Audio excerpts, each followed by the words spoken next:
Este é o Projeto Break, um podcast que explora a cultura do café da manhã pelo Brasil e pelo mundo. Muitas histórias, perrengues e aventuras envolvendo a primeira refeição do dia.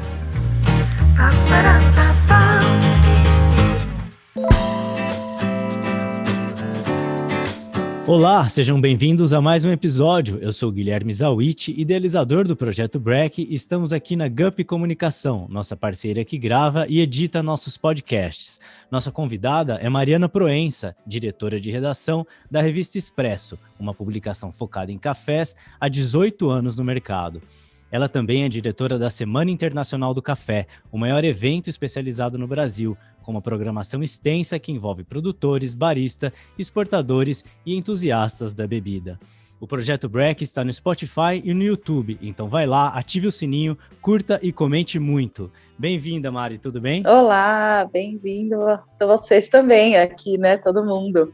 E Mari, já são quase 20 anos dentro da revista Expresso, né, com reportagens relacionadas ao universo do café. Como surgiu a revista? A revista Expresso, ela surgiu no momento que o mercado de café do Brasil estava começando a dar uma guinada, né, começando a entender um pouco mais sobre cafés especiais, né, cafés de qualidade, que é como a gente chama, tipo de café, né, um mercado específico que o café tem, que é fora do commodity, que é aquele café mais tradicional, superior, que nós tomamos no nosso dia a dia.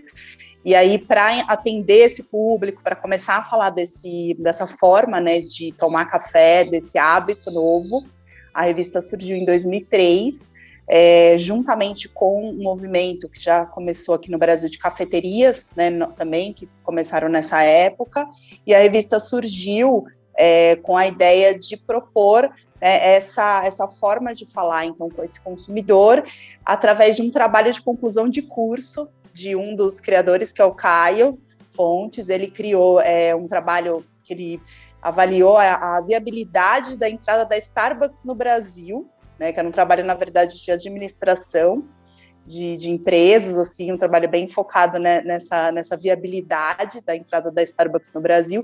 E aí, pesquisando sobre esse mercado, ele entendeu que havia essa questão da qualidade e ele viu que não existiam revistas, não existia nenhum tipo de bibliografia, assim, focada nesse tema dessa nova onda, desse processo que o café começava a passar. E aí ele, junto com o Marcos Haddad, eles dois se juntaram e criaram, então, a primeira edição aí da revista Expresso, em 2003, para atender exatamente, então, essa lacuna, né, que havia aí nesse mundo do café. E aí, em 2006, eu logo entrei, depois de alguns anos, eu entrei como jornalista e diretora da revista, exatamente, né, com essa proposta de trazer mais informação e, enfim, agregar aí com eles para falar nesse tema de café, né? Então, é algo que está há 18 anos aí, a gente está nessa batalha aí da publicação, né? Porque é a área editorial, né? É uma coisa bem, assim, de amor também, né? Pelo texto, pelas fotos, tudo isso, pelo papel e etc. E aí a gente foi, né, fazendo outras coisas, tipo digital, né? E hoje a revista está presente também em todos esses meios, além do impresso. E a Semana Internacional do Café, ela surgiu quando? Então, a Semana Internacional do Café, ela surgiu em 2013, lá em Belo Horizonte, como um projeto bem amplo, assim, de trazer toda a cadeia do café, que, surpreendentemente, a cadeia do café, que é super longa e complexa, ela não se falava alguns anos atrás, ou seja, os profissionais que estavam lá na produção, que faziam todo o processo do café, não falavam com o barista, nem sabiam que existia um profissional barista, e o barista também não tinha acesso a esse produtor, ao classificador, enfim, a todas essas etapas do café. E aí isso começou a ser um problema para poder entregar produtos de qualidade, né? Como que você chega para entregar um produto bom sem conhecer toda a trajetória que ele faz até chegar na sua xícara. Então, esse processo criou, na verdade, incentivou, né, a criação da Semana Internacional do Café, que tem um slogan que é muito peculiar, que é Conectados pelo Café. Então, na verdade, a gente começou a conectar todas as pontas do setor.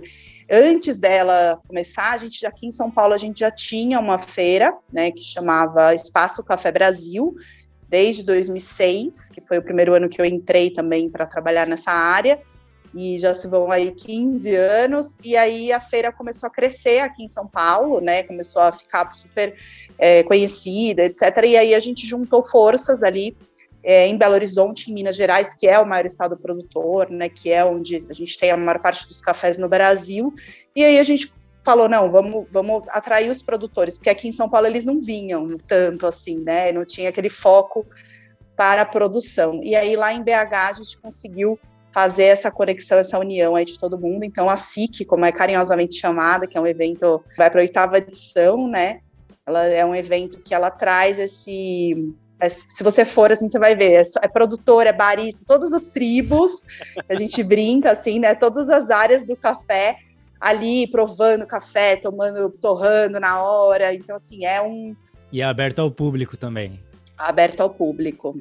E é sempre em novembro, que é quando a gente faz a prova das novos cafés da safra, né, porque o Brasil tem uma safra anual de café, e a gente prova eles no final do ano. E esse ano ela vai ser online, né? Esse ano ela vai ser online e vai ter uma parte pequena presencial, bem assim, cuidadosa e híbrida, mas assim, nem comparado ao tamanho que ela é, né? Ela normalmente recebe 23 mil visitantes por 3 dias, então é um evento bem grande. Esse ano a nossa ideia é fazer de forma híbrida, ainda aguardando, né, os avanços aí da vacina para a gente poder decidir melhor em relação a isso. Que ótimo. E Mari, o hábito de tomar café expresso na padaria sempre existiu, né? E também houveram muitas ondas de cafeterias em São Paulo, como você comentou. E desde as mais tradicionais, as mais antigas como o Suplicy, o Santo Grão, e hoje lugares menores, mas envolvidos com o cliente, como a Coffee e o Taco, né? Além disso, muita gente tem acesso fácil às máquinas de café expresso de cápsula em casa. Conta um pouco sobre esse método café expresso, o que ele tem de diferente? O método café expresso, ele é assim, aqui pra gente que mora em São Paulo, né, e aí tem outras cidades também que tem esse hábito de tomar fora de casa, né, então já é um hábito que o expresso, ele é aquele que te convida para um papo, né, te convida para fazer algo fora de casa. Então, ele é um método mais concentrado, né, surgiu na Itália, exatamente com as máquinas de café, né, no início aí dos anos de 1900, e isso começou a ser assim, um hábito muito, muito forte, né, italiano, e aí eles começaram a criar formas também de tomar essa bebida diferente. Então, hoje a gente tem, desde sempre, né, quando foi criado o ristretto, né, que é aquele super curto, que é o café, assim, poucos ml. Depois a gente tem o café meia xícara, né, que é o hábito mais tradicional aí italiano, que normalmente a gente tem aí por volta de 30 ml, e o que é o expresso, né? Ele é uma lupa do café, ou seja, ele traz com essa concentração toda dele, né? Ele traz todas o lado bom e o lado ruim. Se o café é muito bom, ele vai ressaltar a acidez, a doçura, né? Todo aquele sabor bom do café. E se o café tiver um amargor intenso, ele vai também ressaltar. Então, ele é realmente assim algo bem concentrado, aquele shot que a gente fala, né? De café, aquela dose, né, de café muito, muito intensa ali, concentrada, e é um hábito que espalhou pelo mundo inteiro, né? Há outros lugares que têm um consumo mais forte de expresso, né, como, por exemplo, na Austrália. Na Austrália o consumo é muito alto de expresso, eles também gostam muito de expresso com leite, né, o flat white, e outros tipos de bebida, e aqui no Brasil a gente toma ele mais, né, nesses lugares que tem as máquinas profissionais, e em casa, como você falou, desde 2006, também há 15 anos, que a Nespresso chegou ao Brasil e trouxe esse conceito, né, de uma cápsula de café ser feita ali na hora, com uma máquina doméstica. Então isso também trouxe um hábito para dentro de casa do café expresso.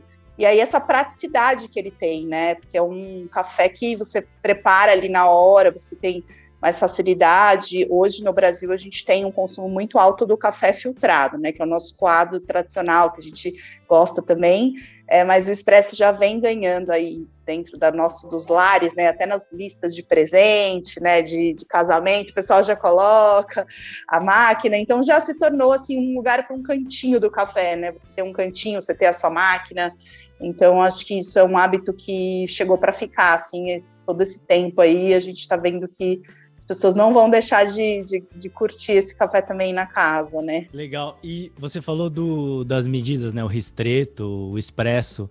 Na xícara, qual que seria o diferencial entre o ristretto e o expresso e o longo? Então, o ristretto, normalmente ele tem 15 ml, né? Normalmente isso depende do lugar da Itália também, né? Do rigor ali, mas normalmente ele tem 15 ml. E seria o mais forte, o mais concentrado de todos. O mais concentrado, ele, assim, a gente fala que é o licor, né, do café. O Dr. Ernesto Illy, que foi um dos criadores, né, de várias máquinas de café, e junto com a família dele, ele falava muito desse elixir, né, que o expresso é, né, como eu falei, essa lupa que amplia, né, todos os sabores. E o ristretto é isso, é aquela coisa que você... Tem cafeterias, por exemplo, na Itália, que eles servem para você, eles colocam uma placa, assim, uma espécie de uma chapa de ferro na frente, você não vê como é que sai o café, né? E eles colocam isso muito em Milão, né? Eles servem o café e você fala, nossa, como que é feito? Assim, não, é o ristretto deles, você não pode mudar Segredo aquela receita, né? Segredo. E aí, nós temos aí o café de 30 ml, né, que normalmente é o meia xícara, que muita gente aqui no Brasil, para acostumar, demorou um pouco, porque falou, você está me servindo menos café, está me servindo um café meia xícara, mas na verdade é para você tirar exatamente a proporção, né, relacionada ali ao café e à água, né, então o 30 ml é o correto ali, no caso, para os cafés normais, né, com uma extração normal de café. E aí você tem o lungo, e aí depende um pouco. Tem gente que gosta, por exemplo, de extrair os 30 ml e colocar um pouco de água, que seria o nosso carioca, né? Ou você também pode tirar um pouco mais de café, mas aí você tem que colocar um pouco mais de pó e fazer uma extração mais longa. Aí você pode chegar até 45 ml, 50, aí depende um pouco do gosto de cada um. Né, mas é bem legal, tem assim muitas formas de fazer a extração. Quanto mais tempo o café fica em contato com a água, isso é bem interessante também, mais cafeína você extrai, porque a cafeína ela é hidrossolúvel, então quanto mais você tem esse contato, mais amargor pode sair do seu café, porque a cafeína ela tem um amargor acentuado, então por isso que às vezes é bom você fazer uma extração bem curta, que daí você tem só o doce, né, você só tira aquele sabor bem adocicado do café e a melhor parte dele. E é uma fruta, né? O café é uma frutinha bonitinha, super docinha, né? As pessoas esquecem disso às vezes. Sim, o café ele é um fruto que ele dá no pé, né, com uma árvore, né? Uma árvore frondosa até, assim, dependendo da espécie.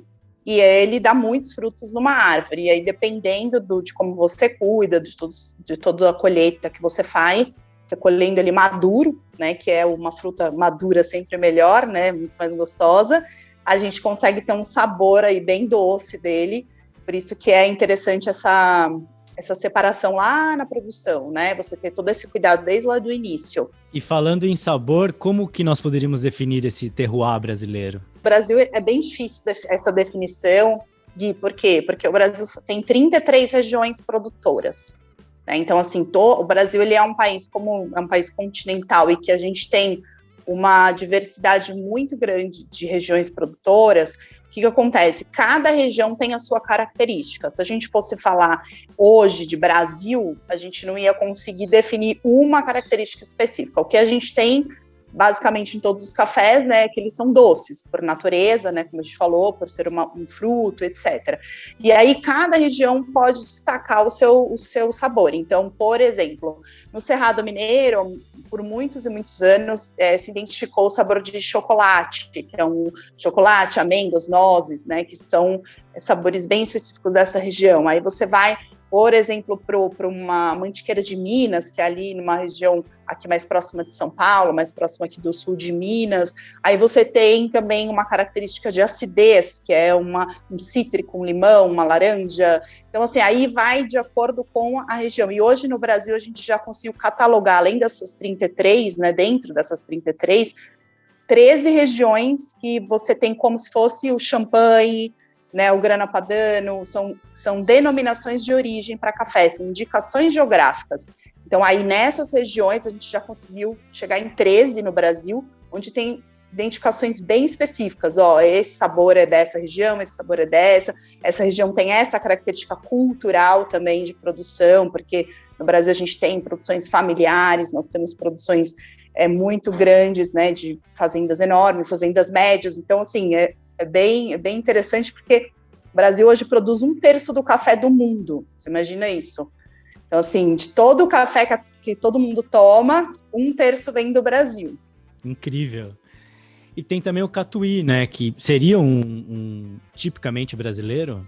Então, a gente tem assim, no Brasil, nós produzimos duas espécies de café, né? Então, nós temos o arábica e nós temos o canéfora.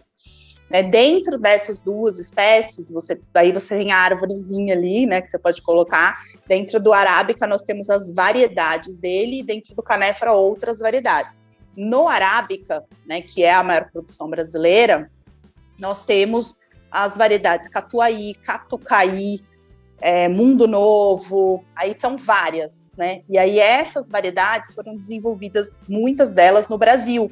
São pesquisas que são feitas aqui há muitos e muitos anos, então são institutos de pesquisa, um muito famoso aqui é o Instituto Agronômico de Campinas, o IAC, que ele tem muito mais de 100 anos, aí, que da época de Dom Pedro ainda, que é onde surgiu essa pesquisa de café, que é super referenciada no mundo inteiro, o Brasil é a referência nisso, e a gente desenvolveu árvores, né, que foram se adaptando à nossa realidade aqui, ao nosso clima, né, a nossa altitude. Então, o catucaí, o catuaí são variedades, tem o amarelo, tem o vermelho, né, aí vai de acordo com a região, e o mundo novo são as variedades que têm mais presença no Brasil todo, assim, em termos de plantação, né, por terem sido variedades que se adaptaram de forma muito boa, tanto em produtividade quanto em qualidade. Então, foram as que mais se adaptaram aqui no Brasil, e agora estão surgindo novas aí, por exemplo, tem uma queridinha aí que chama arara, que aí agora começaram a dar nomes de pássaros para as variedades, né? Então, estão sendo desenvolvidas várias aí, novas, que estão sendo super bem adaptadas aí ao clima brasileiro. Então, isso nunca para, né? São sempre desenvolvimentos, assim, muito interessantes que o Brasil tem. E não só essas variedades são desenvolvidas aqui e ficam aqui, como elas também vão para o mundo inteiro. Na Colômbia, a gente tem várias variedades brasileiras, né? Na Guatemala, em outros países. Então, o Brasil é realmente uma grande referência em pesquisa também. Isso tem que ser bem valorizado, porque a gente consegue, né, se adaptar aí a todas as mudanças climáticas, né? Aumento de temperatura, tudo isso que vai acontecendo ao longo dos anos. Incrível, né? Dá pra fazer um pouco do paralelo do vinho também, né? Toda essa dedicação. E você falou de produtores, pequenos produtores, grandes fazendas. O agroturismo cresceu muito, né, nos últimos tempos. Como que é dentro do universo do café?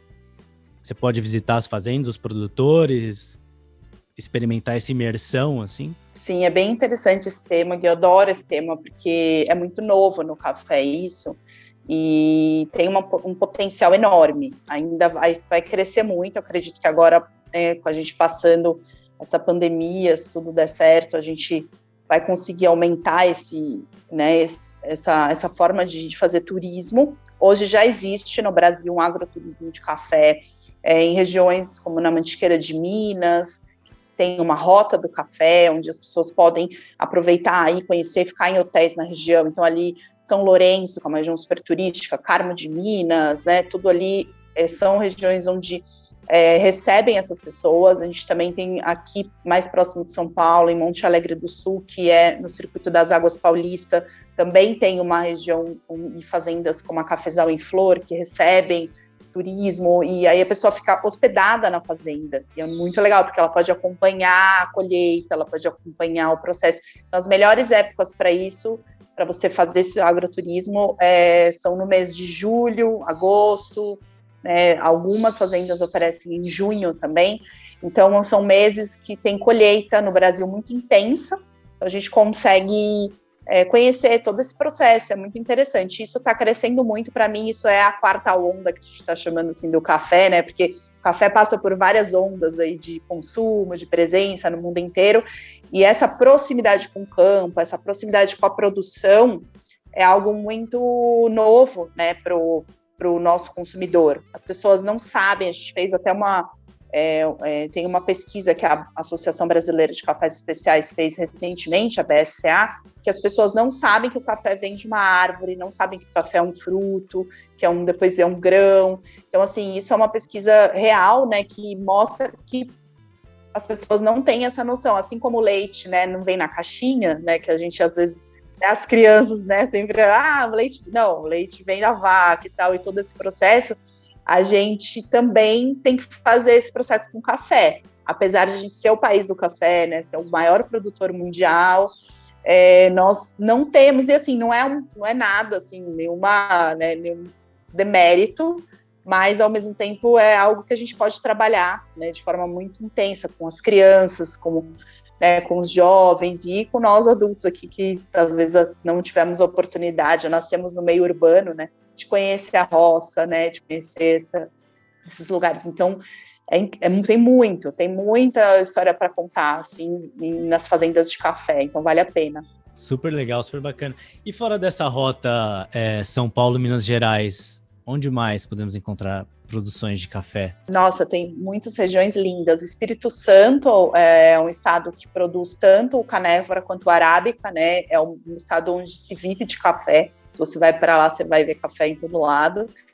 E lá também tem rotas turísticas muito interessantes ali nas montanhas do Espírito Santo, regiões também ali do norte do Espírito Santo. A gente tem Bahia. A Bahia, apesar de ser assim, estranho, né? Nossa, Bahia tem café? Tem café, porque tem algumas regiões ali que são altas, né? Que são regiões montanhosas. Então, ali uma região muito conhecida também turística, chama Chapada Diamantina, onde existe uma cidade que é muito conhecida no meio cafeiro, que chama Piatã, que ganhou diversos prêmios já de melhores cafés, né, no mundo. E essa região, ela é uma região que produz com temperaturas mais baixas, né, por conta dessa altitude. Então, lá eles têm uma produção muito referência, e até no norte, até em Rondônia, é possível encontrar, né, cafés, aí no caso são canéforas, né, que são robustas amazônicos. Então, a gente tem uma produção ali que está crescendo cada vez mais, está tendo uma qualidade grande, que mantém a convivência com a natureza, né, então com a floresta, né, então a agrofloresta, todo esse processo de produção em que você consegue ter o café em meio ali à floresta e também produzir ótimas bebidas, fazer uma produção que seja sustentável. Até indígenas também já estão produzindo, né, esse café de uma forma bem sustentável, assim. Isso é uma preocupação muito grande que o café tem, de certificar esses produtores, né, de mostrar que eles têm uma produção que é adequada aí para dentro da origem que eles estão, né, porque cada origem tem a sua história. Então, o Brasil é, assim, muito rico, né, nisso, então acho que a gente tem que aproveitar essa possibilidade que o café nos dá. Super, nossa, incrível isso de Rondônia, muito legal. O Brasil é o único lugar do mundo onde usamos a palavra café para o café da manhã, o café da tarde, além de ser também um item indispensável na cesta básica, né? Qual é a relação do brasileiro com o café? É uma relação, assim, intrínseca, né? Assim, a gente vive essa rotina do café desde que a gente se entende por gente, é uma rotina muito comum a gente acha que isso é comum em outros países, mas nem sempre, né? Na verdade, o Brasil, a gente tem essa relação amorosa, essa relação de afeto, para convidar para um café, como você falou, né? O café da manhã, vamos tomar um café, isso quanto tem dentro dessa palavra ou desse convite, né?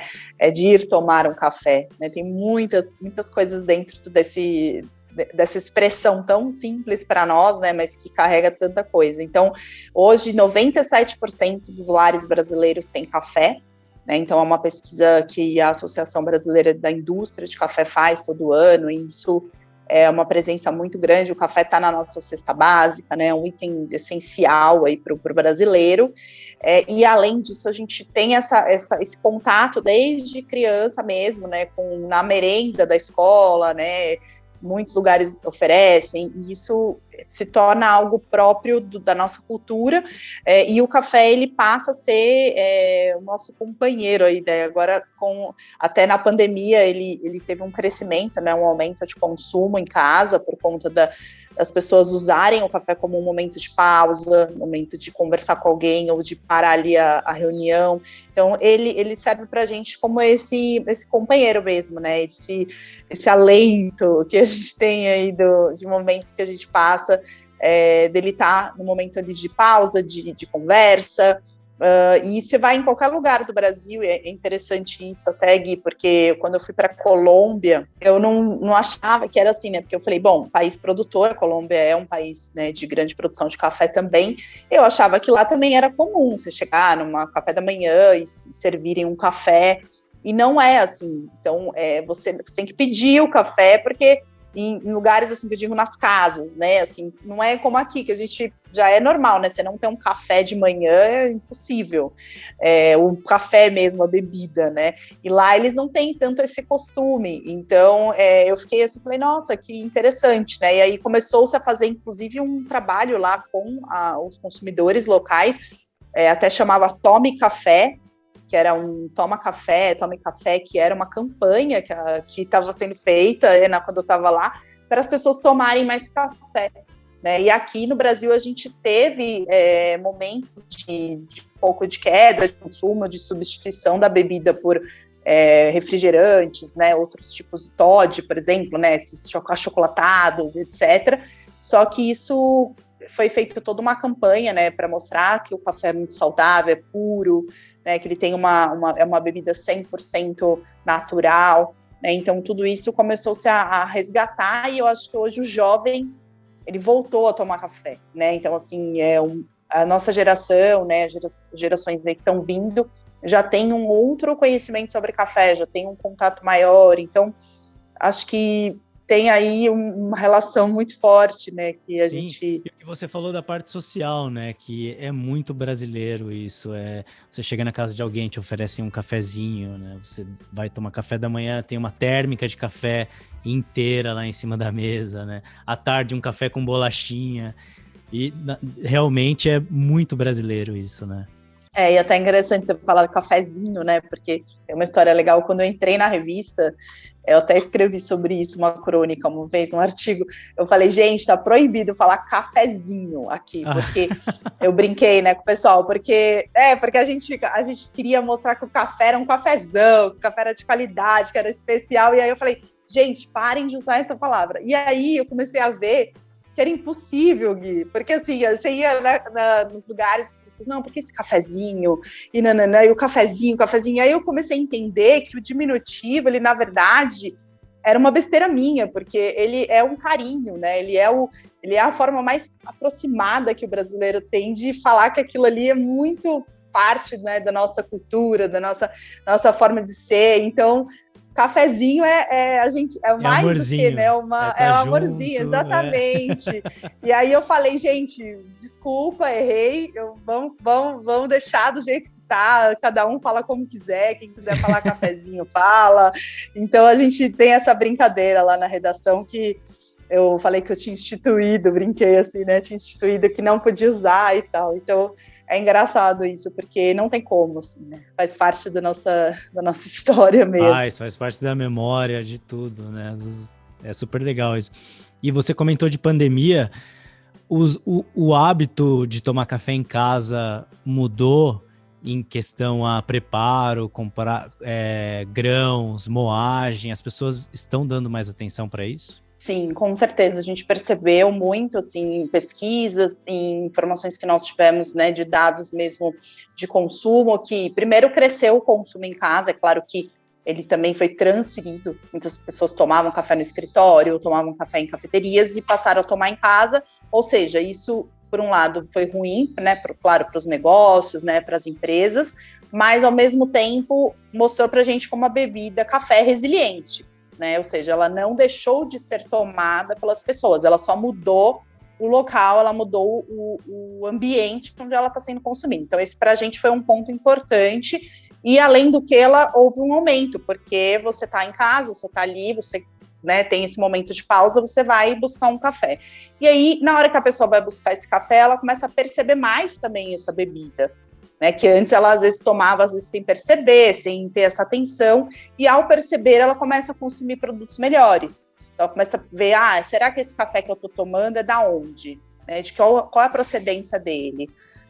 Vem de qual fazenda? Eu posso moer ele na hora, ele vai ficar mais fresco? Então aumentou-se muito a pesquisa também em como fazer um café, como preparar um café, como moer um café, isso tudo, né, pesquisas de buscadores, né, de internet, onde as pessoas estavam buscando informação sobre isso. Então, acho que também é algo que a gente tem como relevância aí dentro dessa pandemia. As pessoas compraram muito moedor de café, chegou-se um momento aqui até no Brasil que não tinha mais moedor. Há uns meses atrás, o pessoal estava buscando, não tinha, assim, começou a esperar uma nova remessa, até porque, né, o Brasil, a gente tem essa infelizmente, né, a gente recebe muita coisa de fora ainda em relação a esses equipamentos de café. Tem alguma marca brasileira de moedor de café já? Não, brasileira, assim, tem produções aqui, né, que são feitas aqui no Brasil, em território nacional, mas de marcas internacionais, né, então a gente tem que buscar essa possibilidade. Aí tem moedores manuais, tem moedores elétricos, né, daí é um pouco do que cada um gosta de fazer em casa. E principalmente esse item, né, o moedor, ele se tornou algo bem comprado, bem essencial, e eu acho que quem não tem uma dica que tenha, porque é outra bebida, é outra experiência, né, então é muito legal moer o café na hora, você ter esse momento ali, são segundos, né, que mudam totalmente o sabor da bebida, e também os métodos, né, como você falou, então você tem tanto o expresso, como um método interessante aí de monodose, que você faz na hora. Você tem o drip coffee, que eu não sei se todos conhecem, que é um método é um sachê de café, né, que é uma porção individual, onde você você porciona ali, ele já vem, né, separadinho, você faz o café ali na hora, também é algo bem prático e rápido. O café já vem moído, então você já faz ali, é claro que você não tem a intensidade, como eu falei, de sabores que o café moído na hora te dá. E aí as possibilidades todas aí dos métodos filtrados, coados, infusionados, aí tem muita coisa legal. Tem a prensa francesa, tem a cafeteira italiana, né? Aí você tem os métodos japoneses todos, né? Que são Kalita, Hario V60, aí tem várias coisas legais aí que surgiram, né, nos últimos 10 anos no mercado. E o Brasil tem recebido, e tem métodos brasileiros também. A gente tem o COAR, que é um método nacional, que é até criado em Pernambuco, né, por designers de lá, que é um método muito legal, COAR com K. Ele é um método que ele tem ranhuras, bem assim, como se fossem ondas mesmo, assim, no coador, né, e ele é feito de cerâmica, e ele é artesanal, porque cada cerâmica tem a sua característica, a sua cor, né, além de tudo ele é muito bonito, né, o design dele é muito legal. Então, Coar com K, depois o pessoal pode buscar, eles são também bem interessantes, assim, como produtores de vários utensílios de café aqui no Brasil. Então, a gente tem coisas bem legais acontecendo aí nesse mundo do café aqui no Brasil. E Mari, você já deve ter viajado bastante, né, e presenciado muita cena bacana de cafeterias. Tem algum lugar que te marcou mais? Viajei muito, Gui, assim, a trabalho, né, para conhecer café. Fui para regiões produtoras, já fui para regiões consumidoras, mas a que mais, assim, se eu pensar assim, diferente, que eu estive no lugar, foi em 2017, quando fui para a Coreia do Sul, né, estive em Seul, E lá, assim, me falavam muito dessa cena nova de cafés especiais, que estava super bombando, que os jovens iam nas cafeterias, que ficavam até tarde consumindo café, como se estivessem numa balada, mas na verdade estavam na cafeteria. E eu achei assim, aquilo, eu falei, gente, será que é verdade? Sabe, essas coisas que você acha que são assim, boatos, ou assim, não é possível. E aí eu fui para, né, claro, para uma feira, né, que tem lá, que é muito famosa, de cafés, que tem no mundo inteiro muitas feiras boas, e lá também é uma referência, e aí cheguei lá e comecei a pesquisar, né, sobre as cafeterias, e realmente, assim, primeiro que eles abrem mais tarde, eles abrem por volta de 10, 11 horas da manhã, porque não é o hábito deles tomar café na cafeteria, e aí eles usam mais esse hábito de ir final da tarde e à noite, tipo, os jovens ficam realmente dentro das cafeterias, tomando café, conversando, é um hábito deles lá, e também tem um outro ponto que eu achei bem interessante, que não tem como você andar e não ver uma cafeteria mais na cidade, assim, virou um boom real, então cada uma quadra você tem uma cafeteria, inclusive foi criada uma lei lá na cidade para que X metros não tivesse uma cafeteria do lado da outra, até para não ter essa concorrência aí tão grande, mas você vai andando, você tem assim as redes, né, de cafeterias muito grandes lá, redes locais, e também cafeterias mais artesanais ali, né, individuais, enfim, tem as marcas todas, e grandes marcas também que já começaram a entrar lá de outros países, enfim. Então, assim, é uma cidade de milhões de habitantes que tem uma população gigante, muitos jovens, e que você vê mesmo que eles estão migrando do chá para o café. Interessante isso de abrir tarde e fechar tarde, né?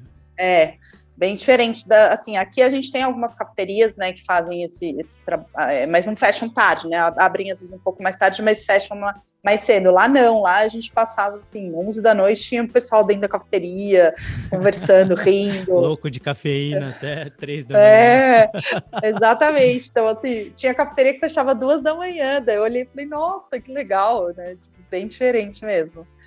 E em casa, Mari, qual que é a sua relação com o café e o que acompanha o seu café da manhã? Sou uma pessoa que eu não sou aquela pessoa que acorda morning people, né? Que fala que acorda super animada. Não, eu sou aquela pessoa que acorda devagar, né? Tenho bastante dificuldade para acordar cedo. Então, por isso, eu preciso muito de uma xícara bem grande de café. Então, eu faço filtrado. Normalmente, eu uso um método que eu tiver em casa, assim, que eu uso mais filtro de papel. Então, ou eu faço um Melita mesmo, ou eu faço uma Hari V60, né, que é esse método japonês. Tem alguns outros coadores que utilizam de filtro de papel, e aí eu faço uma xícara grande, assim, sei lá, 400 ml de café, mais ou menos, e tomo ele. Eu não gosto dele muito forte, então eu faço ele bem diluído, e eu sempre acompanho ou de uma banana, ou de um pão, normalmente pão na chapa, que eu gosto. Só, assim, eu não como muito também de manhã, não tenho o hábito de me alimentar com muito mais coisa. Mas tem que passar um cafezinho.